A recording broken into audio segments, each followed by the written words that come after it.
Hi, this is Jim, and today we're going to continue Jim's Blues, but really it's about bending, okay?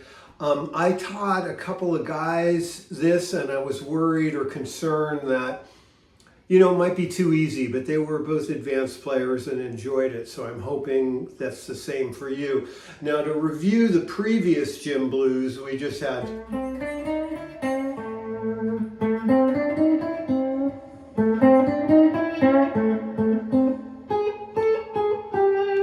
Sorry. That's what I wrote out. Then, and it's just downstairs on this page. That's it.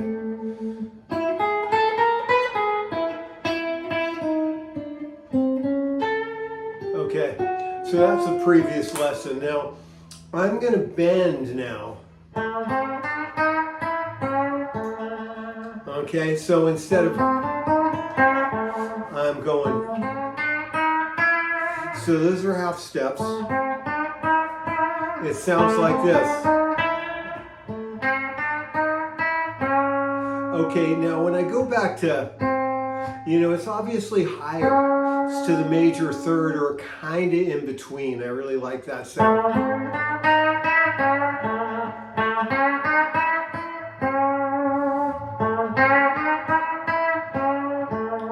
Okay, so that was the same melody, but with bending.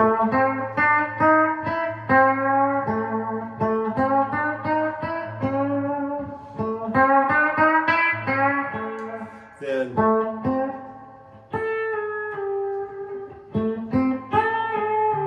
so that's a pre-bend down a half step. And I'm keeping all my fingers in their respective positions, first finger's on the 5th fret. Now, if you add,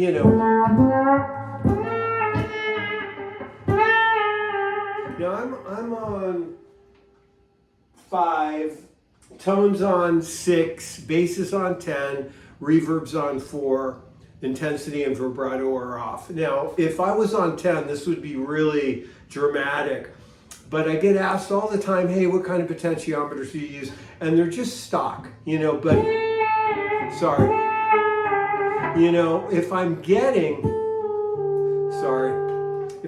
this, it's going to sound great with I'm using the tone. That was low, and not even my intention. But anyway, so we got...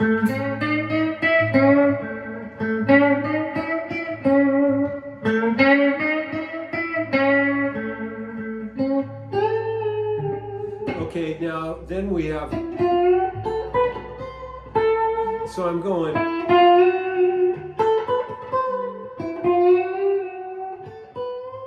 so that was,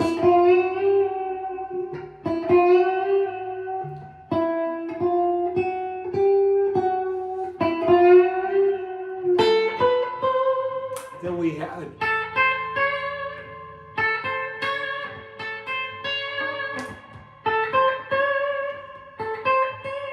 okay, then,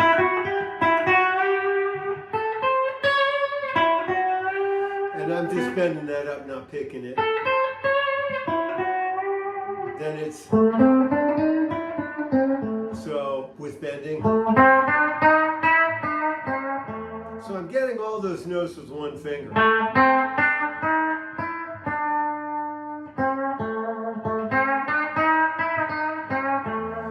Okay, next we got, so, here.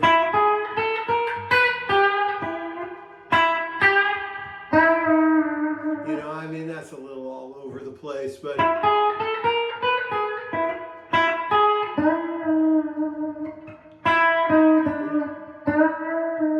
pre-bend.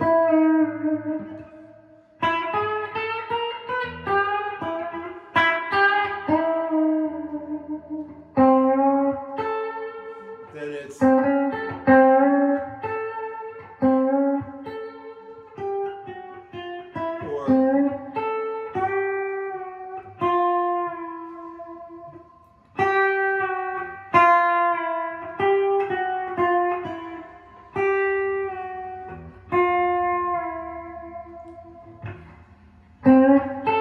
On Jim's Blues, I actually do octave, then F sharp and E flat, then G sharp and D.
So yeah, and I always go back to the melody. I played it an octave lower.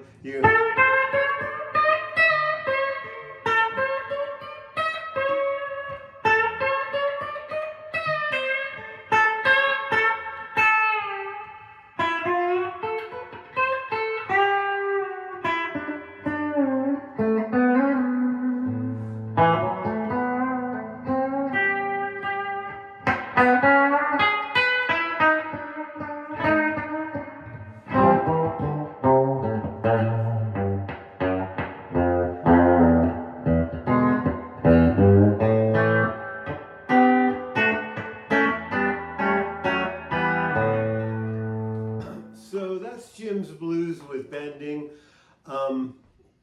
And again, like I think it's on YouTube. It just says like bending exercise. Thank you, Larry Carlton, because I got it from a Larry Carlton video in the 80s, and it's just a C scale. And then you play it with bending. I go through it on the video on YouTube. So it's a blind bend. You don't go, you go. Then this is a half step. Then fourth finger, keep all of your fingers in their respective positions. Then third finger, then all your fingers. Okay, so that's a little sharp. So it should sound like this. Barely. Then we descend, pre-bend, release, pre-bend, release, and none of this stuff, you know, and then,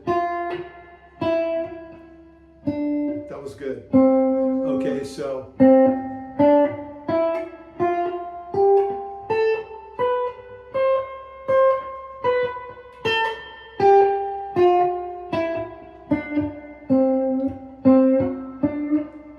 that's me fingering it. Then I'm going to bend it. Ah, sorry, screwed up. Here we go. I hate it when I do it at the end. I usually don't mix it up, but I was trying to convey that it should sound like you're fretting it. It's not, you know, it's not that. It's an exercise, but you'll be so glad when you'll feel what's a whole step and feel what's a half step. And this, one other thing I'm glad I remembered, I pick right by the bridge.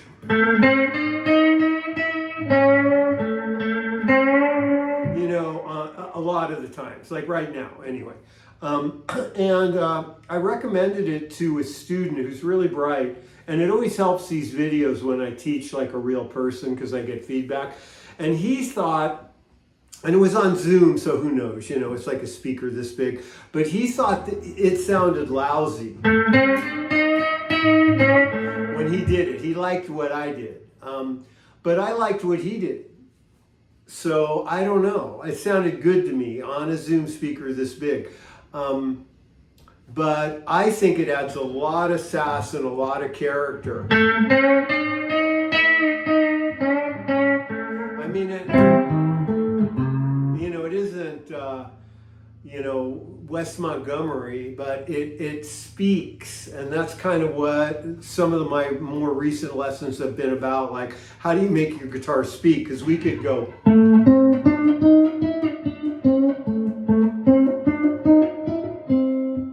selling that, but that's, whatever. I think it's the humbucker. Yeah.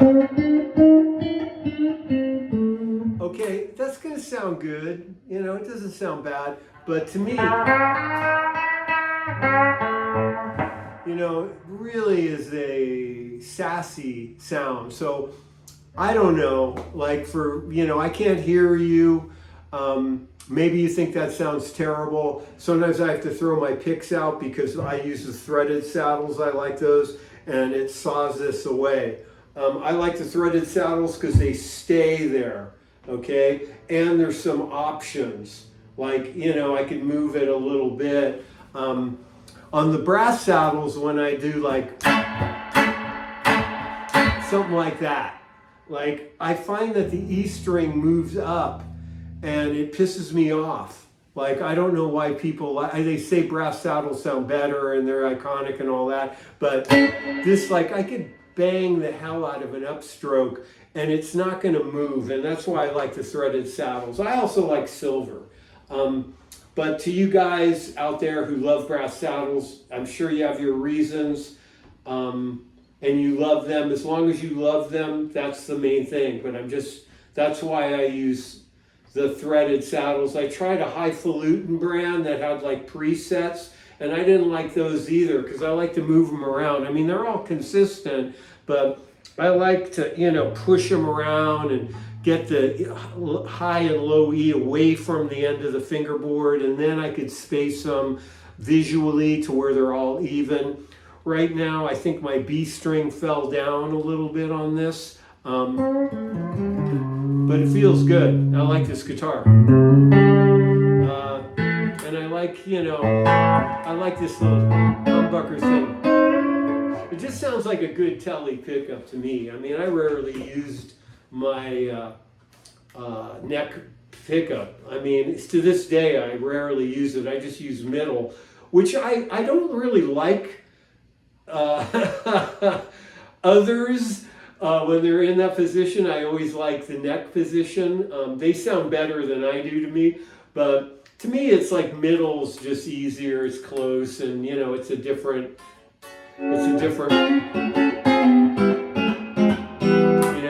Here's the humbucker. It isn't like, oh my God, that's so different. Maybe that's my shortcoming, but anyway, I'm kind of going on and on. I guess that's about it.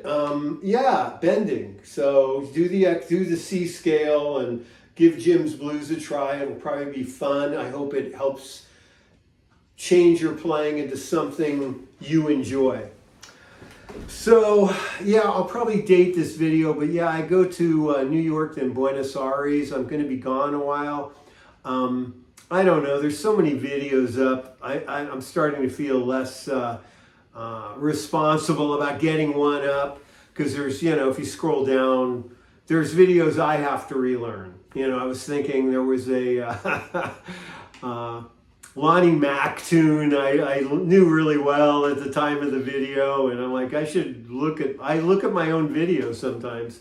I actually relearned Backburner from my lesson by mail because I'm going to play it when I get to Buenos Aires. I was like, man, this is hard. It's the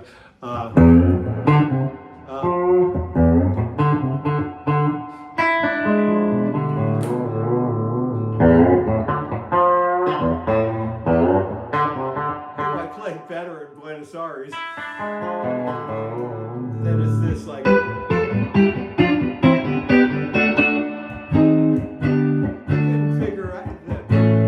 couldn't figure that out, and I'm like, I got to look at my own lesson. But anyway, I'm going to play it in Buenos Aires. I was like, yeah, everything I'm playing slow. But anyway, there's tons of videos.